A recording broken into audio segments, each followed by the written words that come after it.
In most industries, like competition drives innovation, but what you guys are talking about and what we're seeing here in the food scene is collaboration really can create innovation too. I'm proud to say Sonder has been open now for just a little over, well, it will be 5 years, and we've won Best Cocktails in Tampa Bay 4 of those years. There's people that can seamlessly blend the two and be the same person, uphold the same values within that, and then there's some people that just have challenges with that. It just is kind of like go with the flow, which is very much our personality, where we can just kind of figure out along the way what it's going to look like and how it's going to come together. Hey everybody, this is the Indulge Podcast, and I'm Marlon Gordon.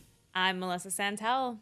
And I'm excited for today. Who do we have today? I know, I can't wait. So we have Zach and Christina Feinstein from the Feinstein Group based here in Tampa. And guys, welcome. We're so glad you're here. Yeah, thanks for having us. It's great. So do you guys want to give us a little bit of a brief history of who you guys are, what you guys do, how'd you meet, all those things? We want to know. It's a lot of things. It's a lot of things. It's just like throwing things at you. We met in 2013 when we both worked at the Burger King Corporation for 3G Capital. And we worked for them for how long? Like 2 years before we moved this direction? Yeah, probably like 2 years or so. 3 years each. Yeah. And but we were like wanting to get into entrepreneurship, and so we like basically used all the money that we had at our disposal and bought the Black Pearl from the original family that owned it in Dunedin, and that was 10 years ago on July 30th of this year. So June 30th of this year. So it's been a decade, which is pretty kind of a big deal. That's impressive. So Black Pearl was your first baby, and then which came next? Because you have multiple restaurants and concepts. The living room. The living room was next. And it's so crazy because when we first started the restaurants together, we were just boyfriend and girlfriend.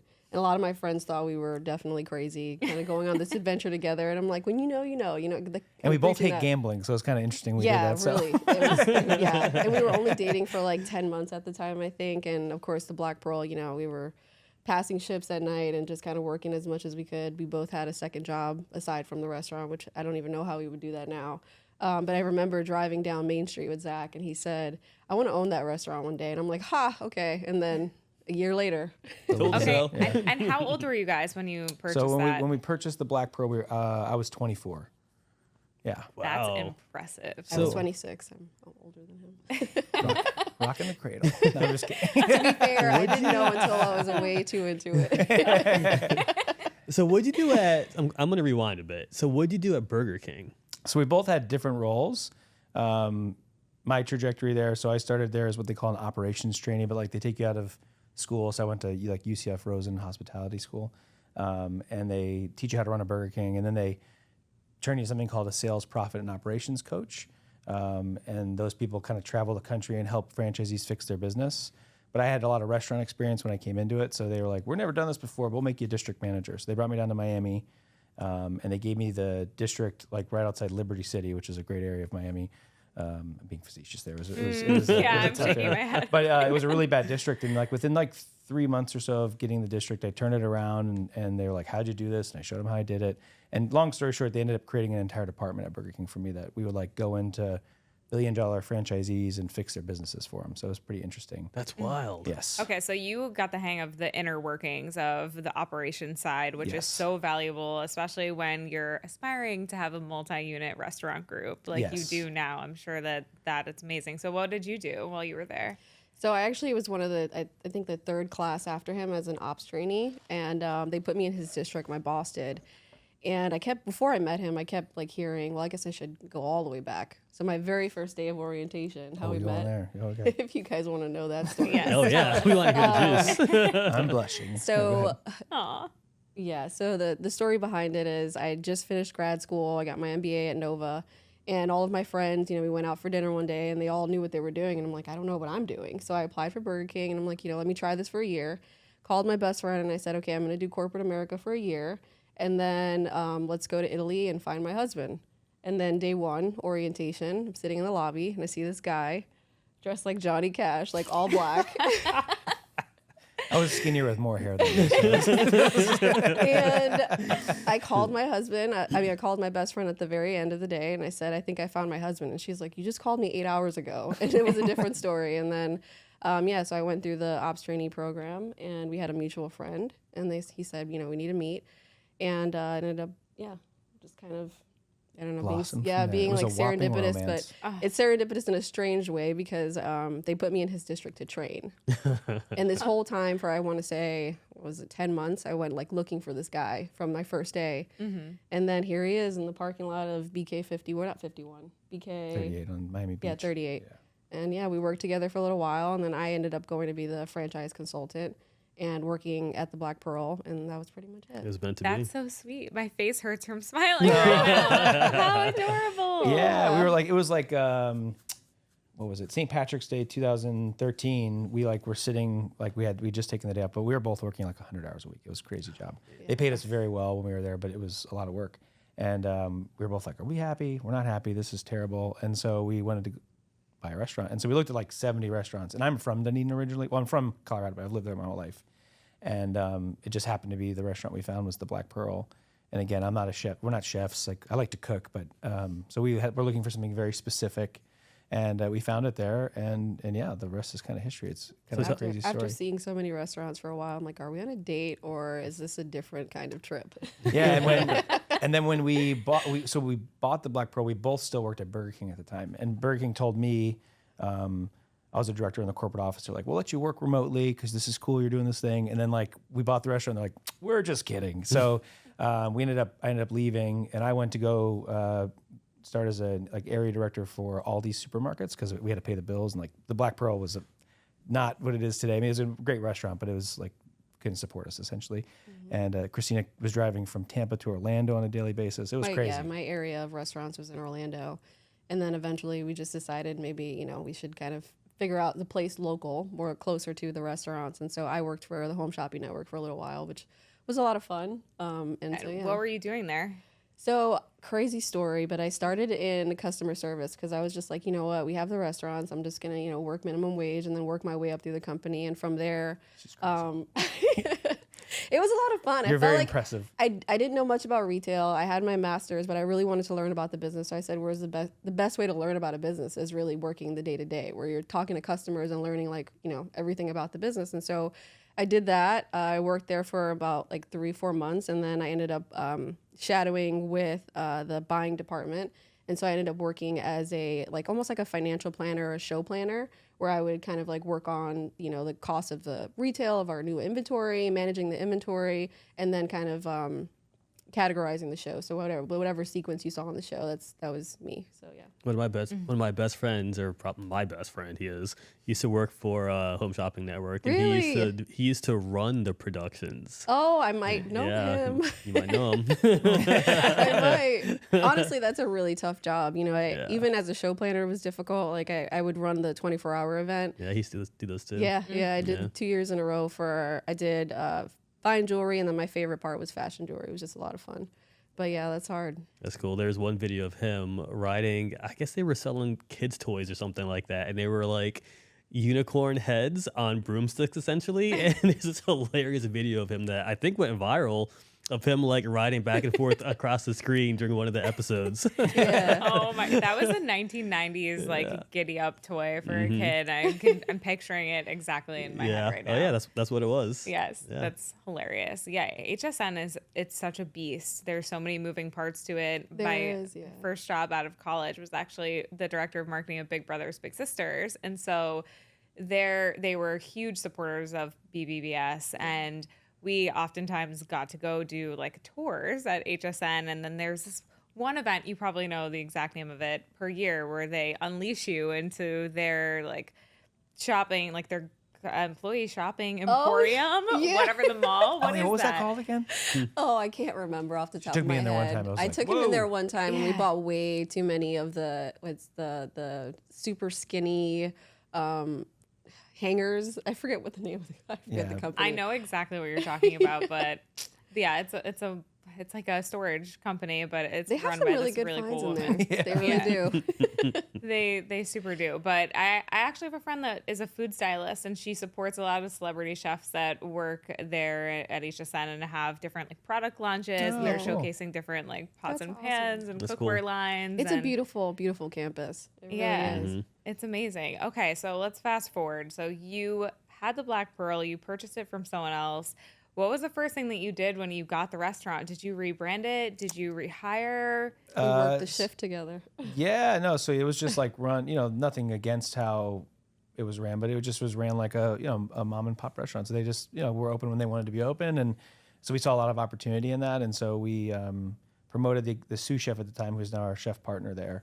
And yeah, just kind of like cleaned it up. And I don't know, we kind of redid the menu, redid the wine list, and then just started marketing it. Like, it was so old school when we bought it. Like, they used to take reservations only over the phone, like on a handwritten book. Oh wow. Yeah. And so like, we're like, first one, we're like, let's put it online, and, and so, but yeah, that was 10 years ago. It's crazy. Yeah. Yeah. And so when we bought the Black Pearl, it was doing roughly about $500,000 a year, and now it's doing almost 5 times that. So Wow, congrats. yeah. Yeah, we actually didn't remodel until COVID happened, and we did it ourselves, and which we normally Swung do. hammers all through COVID. Oh yeah.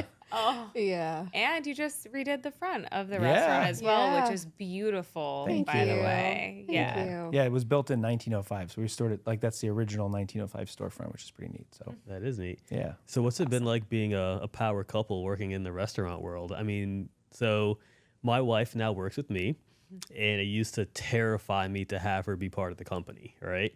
But I found it actually made us closer. Yeah. And I love and respect her a lot more now than I did back then, which maybe is a good thing, bad thing, I don't know, but that's just the way it is, right?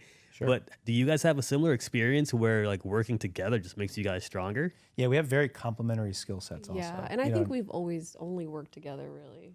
I mean, yeah, we met at work. Yeah, So Yeah. there's that, right? It's kind of like all it's the basis of our relationship, I feel like. Yeah, but we both have very good strengths in opposing things, and then we also both look up to each other, I think. So it makes it very easy. And like, we're, the times where we do have like, disagreements, it's over silly stuff. Like, it's usually design versus operation. So she'll be like, functionality the bar well needs to go here, and I'm like, no, it needs to go right here. And this, and Yeah, pretty much. And then eventually you just kind of like settle with the argument or disagreement, and you're like, okay, stay in your lane. What's more important, and how much is it worth, continuing this fight? And then eventually somebody in the company is like, okay, you're wrong. We should do this, or you're right, and we should do this. So yeah, you don't want me designing things. She's the designer. no, but he does have some good, good. I usually have one claim to fame per restaurant, and he talks about it every time. As he should. Of course I do. As he should. Incredible.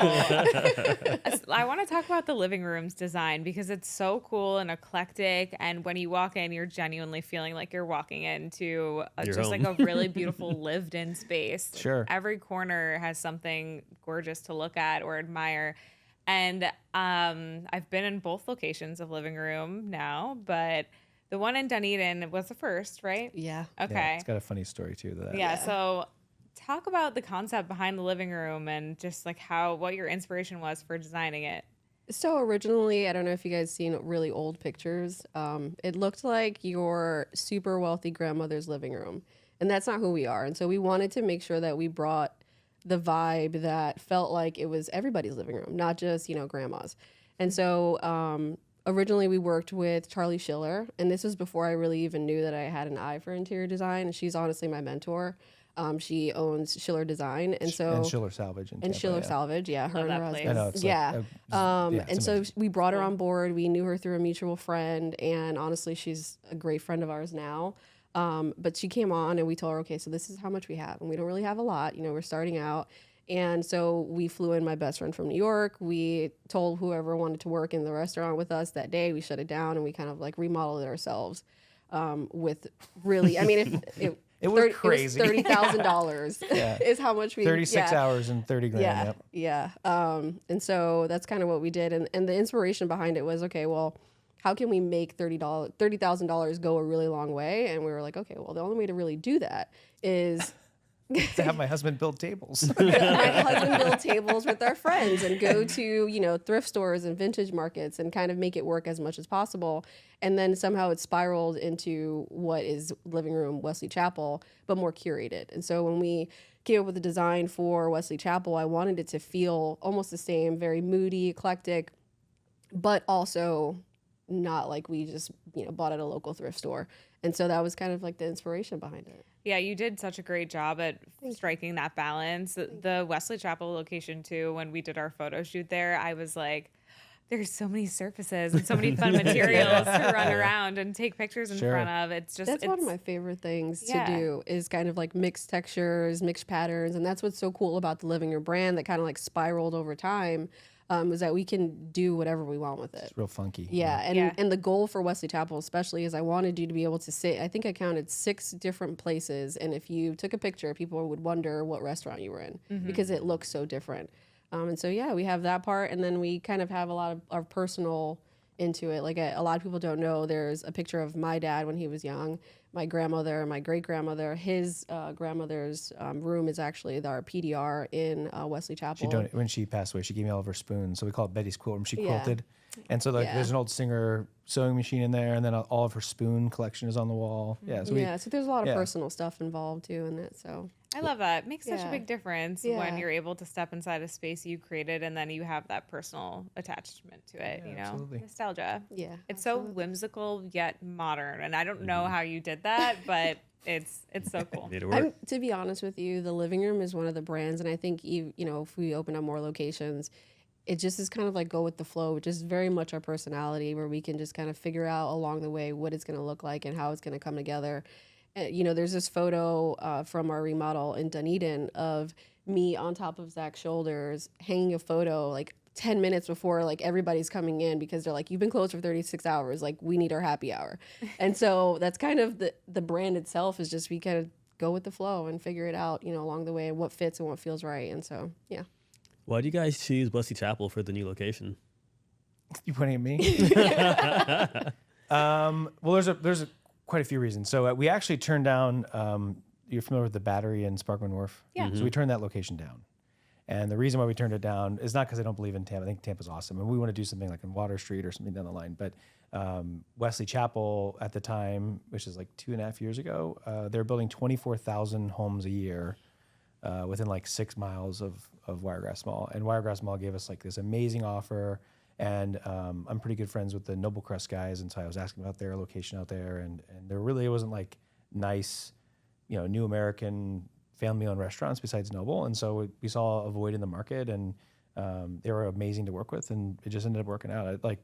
In hindsight, I think either location would have been great, but we've been very happy there. And the community has been very supportive. So, because again, it's like either you go to the Living Room, Noble Crust, or like, whatever, Applebee's or something. Or a Buffalo Wild Right, Wings exactly. or something. Yeah, right. So the people that do enjoy good food and beverage don't have to drive all the way to Tampa or whatever. It's good. I was just going to say that. When I don't want to drive all the way to Tampa, I go to Living Room, Wesley Chapel. And even when I have clients come in town, like I don't want to go all the way down there, I'm at the Living Room. So thank you so much for picking Wesley Chapel. Yeah, you got it. I appreciate that. Yeah, you got it. Yeah, no, it's been great. It's been really, really good. And it's been getting busier. And I think the center is planning like a big renovation for right in front of the restaurant because they want to compete with the Crate to like be more of an entertainment district. So we're excited about that. It's happening in like January, I think, of next year. That's awesome. Yeah, it's cool. Yeah, and I love that space too. You have that kind of courtyard area too, where it's not just like you're in a strip mall or you're like off the highway. You know what I mean? Yeah. It's like it's more of an experience that you can go shop around. You can go to boutiques, you can go to major retailers, and you can go have a cocktail at the Living Room. Well, the coolest thing about Wiregrass, one thing that sold us on it is it's one of the only malls in all of Tampa. It's completely wet zoned. So like if you come to Living Room, you can just leave with a cocktail, walk into Macy's and go shopping, which maybe not be good for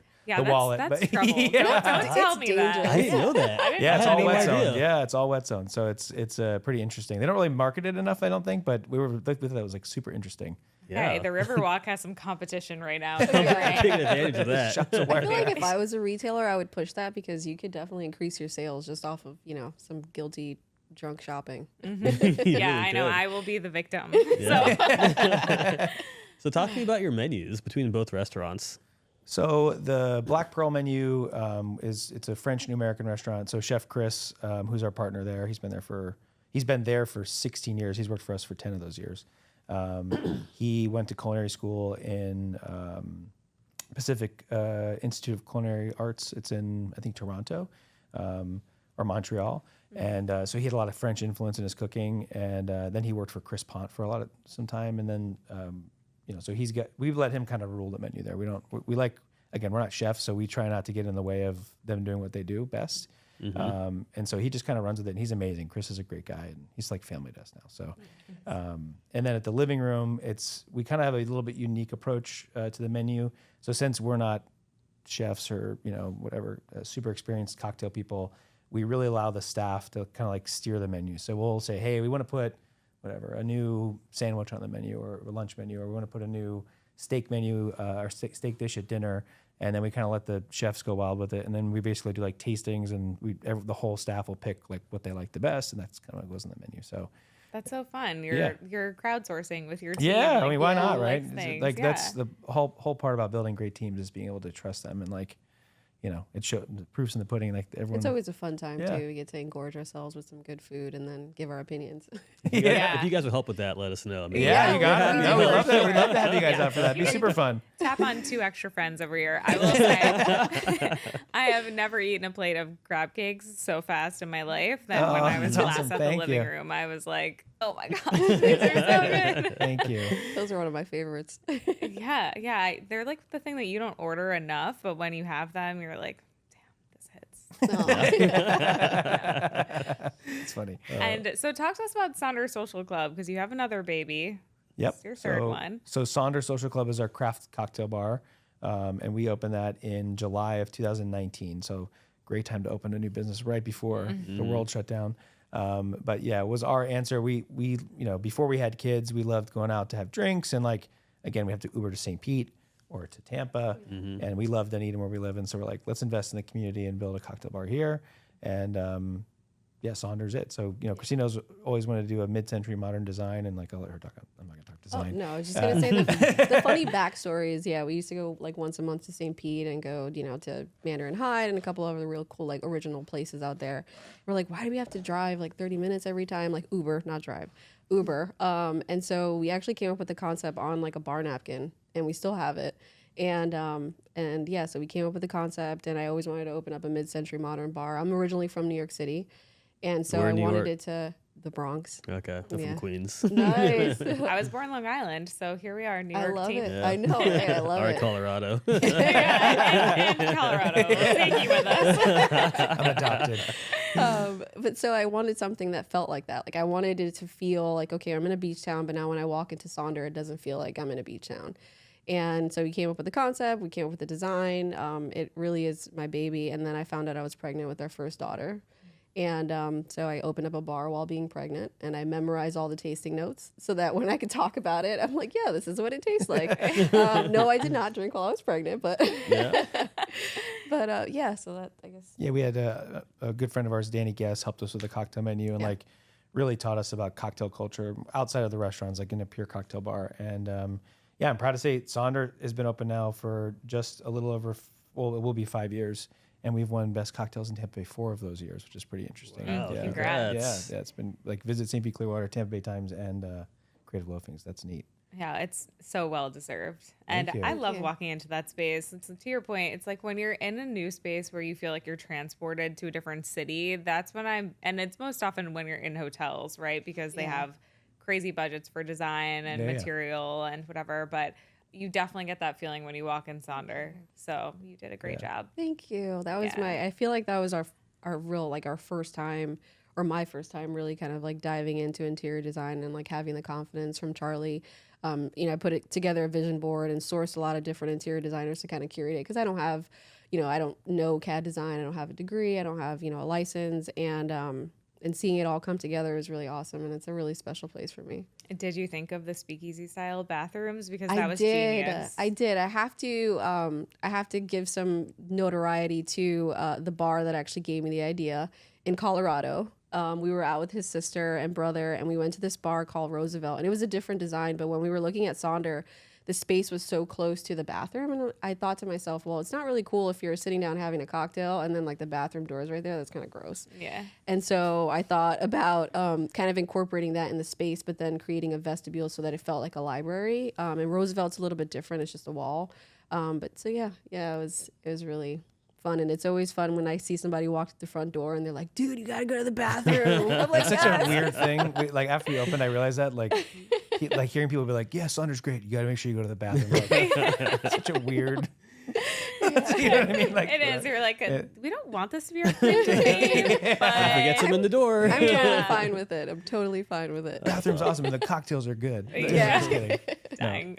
So what is your favorite cocktail there? Do we play favorites? Well, so the cocktail menu changes every like 3 months. So Okay. our team there, again, they're completely in charge of the menu. We just go and like give a final nod. But probably my favorite cocktail that we've ever done is on our opening menu. We had a garden cobbler that Danny Guest and his team came up with, and it was like probably one of the best drinks I've ever had in my life. It's so good. Yeah. It's just like 97 steps, and one thing with cocktail bars, especially in Dunedin, because there's not a whole lot of them, is like gotta get drinks out pretty quick. So we took it off the menu, but it's still one of my favorites. Okay. Well, now that it's your favorite, we need to know what's inside Yeah, of what was it? Oh, it's manzanilla sherry, gin, and then we made this thing called Red Fruits Cordial, which is like grape tomatoes. What else was in it? Cranberries, like 4 or 5 different red fruit, strawberries, a little bit of vinegar, and then basically made like a cordial out of that. And then it also had mint syrup. It had a bunch of stuff, but it was very, very tasty, like light, kind of like porch pounder style. Yeah, very, very good. It sounds like an elevated, more herbaceous Clover Club. Yeah, sort of. Yeah. Okay. A little bit lighter on like the sweetness side, but yeah, like same sort of profile. Cool. Yeah. I love a Clover Club. I love sitting with entrepreneurs like you guys that just figure it out and just kind of explode. Like you guys are doing so many cool things in all the different restaurants, and it's cool to see. I don't know. Kind of geeking out right now. You guys are awesome. Sacrificing hair every day for it. Just kidding. No, we're really lucky. I mean, honestly, with our backgrounds, I have to give all of our credit to our team because they really do a great job. And We couldn't do it without them. yeah, it's like all of our managers, all of our staff, everyone just puts in so much hard work, and it shows in the success of the company. So. Yeah. Typically, I can't give a speech at any of our Christmas parties because I get so emotional. It's horrible. It's embarrassing. But yeah, we couldn't do it without them. They make it work. They make it happen. We just kind of give them the 4 walls for it to happen. Yeah, building a strong restaurant culture is like the heartbeat of what makes a restaurant work, right? Do you have any tips for how to do that? Yeah, so it's kind of interesting. So when we started the company, again, we were like really young, and so in the beginning, we just kind of ran it like a mom and pop shop, with maybe a little bit more like operating procedures in place or something. But really, it was up until after COVID, we were both like, all right, it's time to like run this a little bit more, how we know how to do things. And so we kind of revamped our whole company culture statement. But the thing about company culture that's so unique is, you can write the coolest company culture statement and have all this documentation and anything, but it really just matters how you treat people, right? Mm-hmm. And we've always treated people well, and so that part was always there. But it's hard to be able to explain to someone that's working for you why you do a certain something, and so being able to convey that in a way that makes sense, and then living by what you're saying is the most important thing. Mm-hmm. So, our company culture statement at the Feinstein Group is welcome home, and we actually say it to guests at the living room, but it's hospitality, opportunities, meritocracy, and excellence. And like there's a reason why we focus on all those things. And when we talk about hospitality, we talk about hospitality internally first. So I'm a big Danny Meyer fan, and so I'm all about enlightened hospitality. So we actually teach that at the company, and we're all about employees first. And again, it just comes back to living what you preach, and it's something I'd say we're most passionate about. Absolutely. I think it's not just our company culture, it's our family culture. Our girls are the same way. They know like we're kind, like we always say, like Feinsteins are kind, Feinsteins are true, and Feinsteins, and of course we always say Feinsteins don't give up. And so our kids will say that out loud, and they're like the kindest kids in the world. So I think it has to really come from within. Like who you are as a person will always spill out into your company. Yeah. I think there's a lot of companies, more so on like the big tech side, but like that say they're one thing and they like may have all these cool benefits, but they treat their employees terribly. And so it's like, you can have the coolest facilities, the coolest whatever, pay people a bunch of money, but like how do you actually treat people, and like how are you as a human being?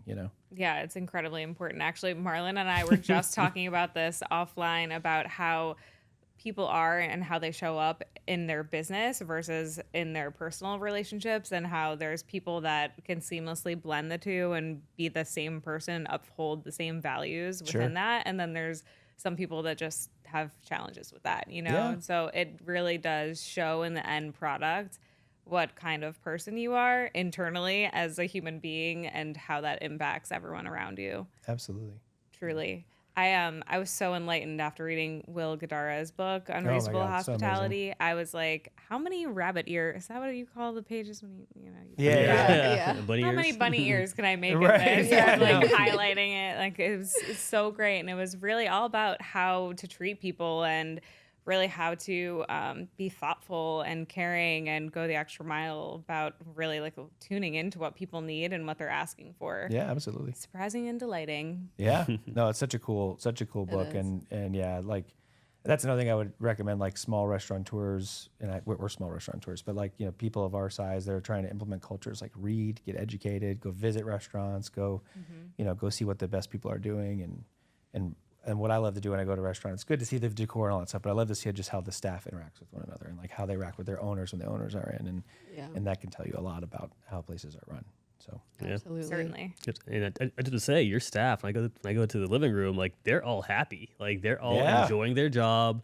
They love to talk with their guests, and they're just bubbly. It's different. And like when you guys walked in and sat down, like it was my first time meeting the both of you, right? And you guys kind of have like that same happy, good vibe about you, and thank you. it translates to your staff, which is probably why you guys are so successful. thank you. Yeah, I'm Yeah. proud to say that Black Pearl hasn't lost one employee in 2 years. Yeah. Whoa. I love our team. I really do. And our kids actually love our team so much. We actually have to go to the living room every Friday because Sophia requests to see her people. So That's They so must have awesome. so much fun growing up in Oh, a yeah. restaurant. they do. Well, especially when I make eggs and Sophia's like, Daddy, you need salt. I'm like, thanks, baby. Epic. You're raising a food critic. Yeah. I know. Oh I yeah, know. that's Sophia for sure. But yeah, it's just our team is amazing. I love them. It's hard, because when we all want them to do whatever they want to do that's best in their life, whether it's be in the restaurant industry for the rest of their career or do something else, and we always will support them in anything that they do. We have a couple of people that have decided to go into real estate, and Zach and myself are like, whatever we can do to help, whatever we can do to help you be successful. And I feel like that's so important too, when they feel like they're not just stuck to work with us, we're supporting them in other aspects of their life. Yeah, supporting them in life. Yeah. yeah. Well, because at the end of the day, like we're all just like, humans floating on a big rock in the middle of nowhere. So it's like It's really like, Very, Yeah. very true. what's important, right? Like, Yes. at the end of the day, like I always say this because, we're looking to do a bunch of different opportunities down the line, but like no matter what we do, no matter what kind of restaurants we open, we're just feeding people. We're not curing cancer or anything. So it's like, Yeah. it's about the people, not about the food. So speaking true. of future opportunities, like what are you guys planning? What's going on? So us the scoop. we this past week on Tuesday, the Dunedin City Commission, we've been negotiating for about 4 months with the city, but we will be taking over the Dunedin Golf Club's food and beverage program. So it's like their event. It's a 15,000 foot clubhouse with like beverage cart services, which is neat because we've never done that before. We're calling it Highland House. So it's really exciting. So that's like happening. We're going to hopefully be open in November, December. We also have another living room location on the horizon, as well as a fine dining restaurant in downtown Tampa with 2 Michelin star restaurants. Like they have experience at like Alinea and the French Laundry. They live in Miami currently, but we're in the final process of like getting that going as well. So it's kind of some exciting stuff on the horizon here. That I'm is so huge. excited. Yeah. I'm so excited. I feel like Tampa Bay's culinary scene in the whole, and when I say Tampa Bay, I mean like greater Tampa Bay area, Dunedin and all the things included. Yeah. It's just we're turning a corner now, and I feel like since Michelin came here and since we're receiving all of these accolades and recognition, and Tampa as a city itself even being named like one of the best places to live, Yeah. like we've been in the top 10 for a couple years now. And we're just attracting now a lot of different culinary talent that's really helping us enhance the scene and what's available to people who live here. And it's just been such a cool transition. Yeah, I agree. I love seeing it. I Yeah. really do. I lived in Miami obviously for a while before we moved here, and just seeing the growth in the 10 years that we've been here has been incredible, and I'm so proud of it. Tampa Bay has been like my home away from home, and I'm so excited to see 10 years from now and excited to raise my children here and see where it goes. I'm trying to tell as much of my family like, hey, come to Tampa, don't go to Miami. Yeah, you're like, now is the time. Real estate's right. crazy. Yeah, exactly. Yeah. I actually moved here when I went to school back in 2008. And so, like, having compared from then until now, it's like night and day. Yeah, I bet. There was only restaurants on, like, Howard Avenue, and no one really went downtown. And we rolled the dice and went to Ybor, you know. It was a time. I do know what you're talking about. Yes. Yes, it was a whole time. But yeah, it's been like, I feel like it's just been such a pivotal moment for us, and it makes me really proud that you guys are here and doing the work that you're doing, and it's just really great stuff. So thank you. Yeah. Yeah, we love Tampa. So I've lived here since I was 1, so it's been 34 years. Well, minus years I was in Miami, and like we wouldn't ride our bikes to downtown Dunedin when I was a kid. Like it was like so. It just everything is different. Yeah. Like we never went to Tampa. It was like you went to Oldsmar from Dunedin. You're like it's so far away. You know what I mean? And now I'm like we're like driving to Wesley Chapel every day or whatever. Yeah. But yeah, it's exciting, and I'm really excited to see, like she said, the next couple of years. Yeah, there's just so many incredible chefs that are coming, and you know we love to support as many people in the restaurant industry as possible, and just seeing all the talent that's coming here, all the talent that's from here that's growing is awesome to see. Well, yeah, I think too, like giving a nod to like the OGs, like you know Marty Blitz and you know those guys, and like Farrell and Proper House, and like it's just cool to see the locals are doing really well, and we have these people coming from out of town. Like everybody's flourishing in Tampa, which is exciting. Yeah, it seems like we've fostered a culinary community that's so supportive and empowers one another, which I think is also unique to Tampa because it's a cutthroat industry. You know, like there's the highest level of competition of all time, especially in major cities like New York. And so to see it here and to see everyone come together and like, for example, I don't know if you guys have ever attended the Epic Chef event by Tampa Bay. Okay. So it supports Feeding Tampa Bay, and they have the chef event. It's kind of like Chop style, and it's at the Epicurean Hotel, and 2 chefs go head to head. And I was there for the media event part of it a couple years ago, and it was Farrell competing with the chef from Chena. And Michael. Butter. Yeah, we know. He's awesome. Yeah. We do know. Yeah, and it was like they cooked it out, and then at the end they hugged each other and they were like, "Let's drink." You know what I mean? That's all right. Yeah, that's awesome. I love that, and I think that makes it so unique and so inviting for so many chefs. Like the chefs that we know and we're working with from Miami, they're just blown away how like kind all of the chefs and like cooperative and collaborative everybody wants to be. And I feel like that is going to drive a lot more talent because it's so, I mean, life is too short. The world is just a dark place for everybody to be fighting, especially in the restaurant industry. It's difficult as it is. And so when you can collaborate with another chef or just respect each other, I mean, that's awesome. Yeah. So yeah, I think Tampa has something special. Everybody's got to eat. Yeah, so. the rest of Florida, watch out. You're like, we're coming for you. We're coming for you. No, we With are. kindness. Oh, yeah. Well, it's so funny thinking about that because in most industries, like competition drives innovation. But what you guys are talking about and what we're seeing here in the food scene is collaboration really can create innovation too. Absolutely. Yeah. I agree with that. So what are your favorite things about your positions, about what you guys are doing right now in the restaurants? Well, do you want to go first? The branding part. I just love being a part of the branding, creating a concept that people really truly love and, you know, just enjoy it. And I don't know, it's just really cool. It's cool to create a space that I enjoy and see other people enjoy it with me. And yeah, I think that my favorite part, honestly, is the day before you open a concept. Oh, that's the best. It's my favorite part. Singing like you're in an empty hanging room, like the listening to very music, last pieces, and Zach and I will open up a bottle of wine and just sit there, and it's like the silence before everybody else comes in. It's my favorite. It's the last time you ever get that. It's pretty cool. The last time you ever get that, but I can remember vividly every single one. And, you know, obviously with Sophia it was different. When I was pregnant with my first, I wasn't having a glass of wine, but even then it was still so enjoyable to just have that silence, to see your concept, you know, come to fruition and just enjoy it by yourselves for the first time. And then obviously right after that, just kind of seeing everybody else enjoy it. So yeah. Yeah, I agree. With my role, I handle more like the day-to-day parts of everything. And I just love leading people. Like I really love, it doesn't matter if it's with us or what. I love like meeting somebody, bringing them on board, and then either they stay with us for a long time or they leave to go to college or whatever. But when they leave, they're a better version of themselves, and hopefully we can help them along with it. Like I'm not taking credit for that, but hopefully we can at least add to that. And so like, I would say that's probably my favorite thing. That, and I also like negotiating leases a lot. So it's like a weird thing that gets me really excited. But leading people. Someone's got to like that. I like weird stuff. I'm just joking. Yeah, no, I would say the people piece for me is hands down my favorite part. Yeah, that's what it's all about, right? At the end of the day, you're creating a space and time and for people to come together and create memories and celebrate special occasions. And I love just like envisioning you guys having the ceremonial moment before the doors open for the first time, like, and honoring all that really hard work. Yeah.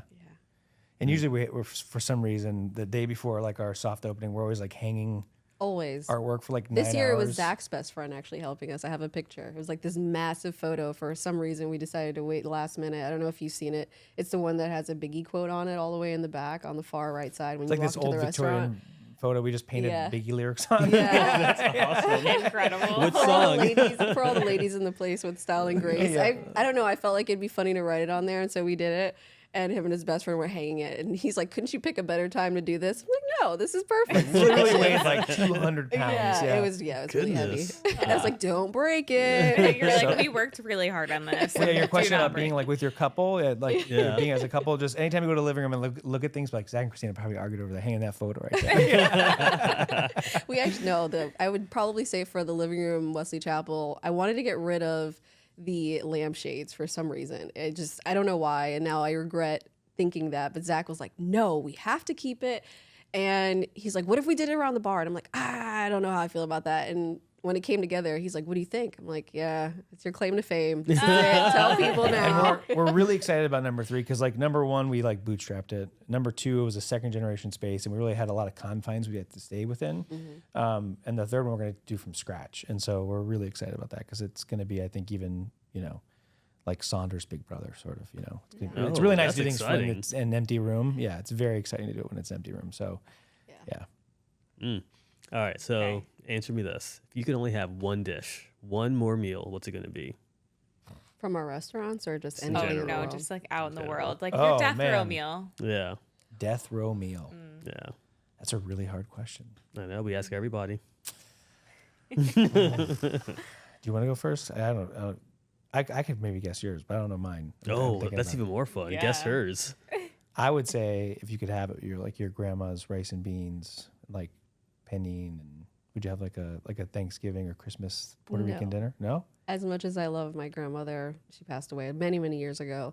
I would probably say my last meal would probably be my mother's. It's kind of gross, but she makes white rice, and her white rice is like the best white rice. I'm Puerto Rican. And then she makes this like chicken gizzards and guineo, which is like a green plantain. And it is just my favorite. It's boiled and it has like caramelized onions in it. And it's just, I don't know. It's just strange. Zach never eats it. I don't know It's about. so I mean, I'll eat strange, it, Wait, but but like, do yeah. you make this at home now? no, my mom does, and I'm still waiting for her to make it for me. It's been a while.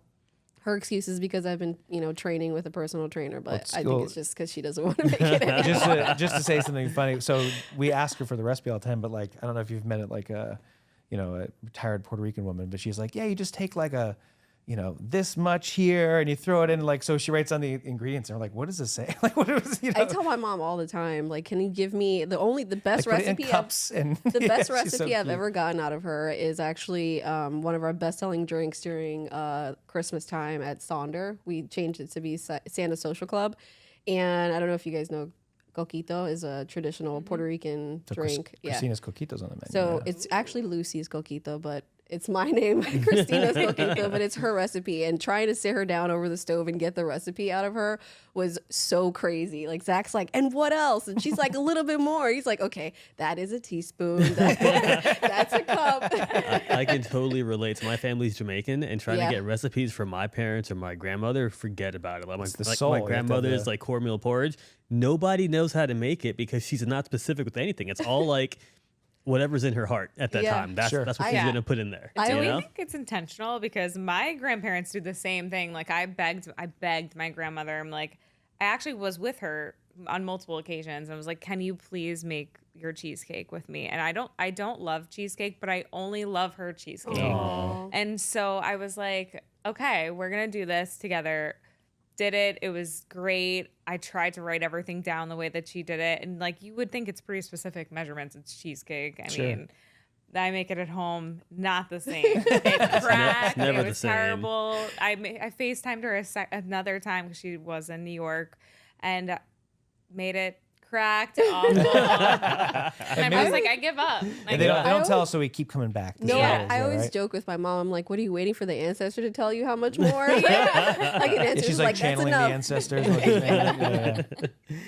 But I do love plantain though. I don't know about the gizzards, but I love. something good. about it together. She thinks like I don't like it. I like it, but it's just not like I wouldn't be like, we know what I want today. Maybe Like, there's some kind of nostalgia or like a great memory that I had, or just spending time with my mom. But something about it. My mom has like a special dish for my brother and I, and so she always makes my brother something that's not Puerto Rican, and then she makes me this dish. So maybe I just feel like special because it's my dish. But something about it. The combination together. I don't know. I'd try it. Yeah. Let's make it. Yeah. Why not? we Seriously. should make it. Yeah, let's recreate it. I'm down. What would mine be? I don't know. I'm really simple, honestly. I'd like a really good pizza, probably, or a really no. No. Tell me what it would be. Your wife knows best. You're like, give me ideas. Give me ideas. No, I kind of like everything. I don't know. Maybe your dad's breakfast burrito. Oh yeah, my dad made the best breakfast burritos growing up. What was in it? It's nothing special, man. It was just like egg. I think it's because his hands were making it. I don't know, but it was just egg, sausage, like a blend of Sage different sausage. cheeses, sage sausage, and sometimes he used paste picante, sometimes he made it, but I don't know.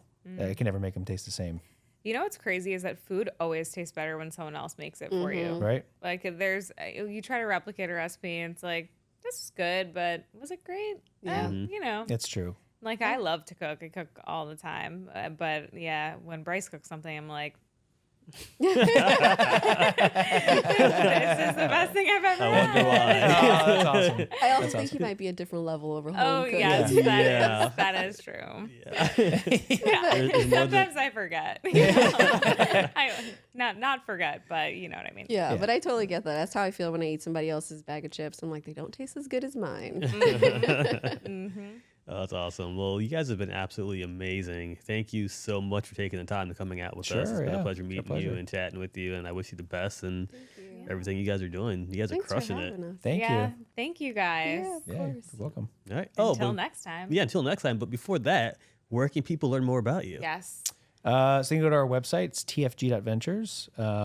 Yeah, I think all of our stuff's on there. Or our Instagram Yeah, our Instagram. at TFG Tampa. Yep. And then Highland House is highlandhousefl.com. So it's neat because it's going to be the biggest private event venue like in all of Dunedin, which is exciting. So That's awesome. yeah. Love that. All right, we have to take a picture or else Michelle will kill us all. Oh, yes, you will. Yes. Well, I love her so much. I do too. Michelle's awesome. Oh, Yeah. that's right. You guys have Long Island together. Yeah. I love yeah. that. Yeah. The first time I met her, I was walking into Sonder for our first photo shoot, and like we had talked over Google Meet, so like had a little bit of FaceTime, but she was meeting with one of the chefs or a manager in the corner, and I heard her voice out of the corner of my ear, and I was like, oh, I feel like I'm home right now. I feel like my family's here. So that's awesome. yeah, she's cool. Well, we have to take a picture, obviously. Yes, So thank let's you, do everybody out there, for watching and listening. And thank you guys again for hanging out with us. Sure. It was our pleasure.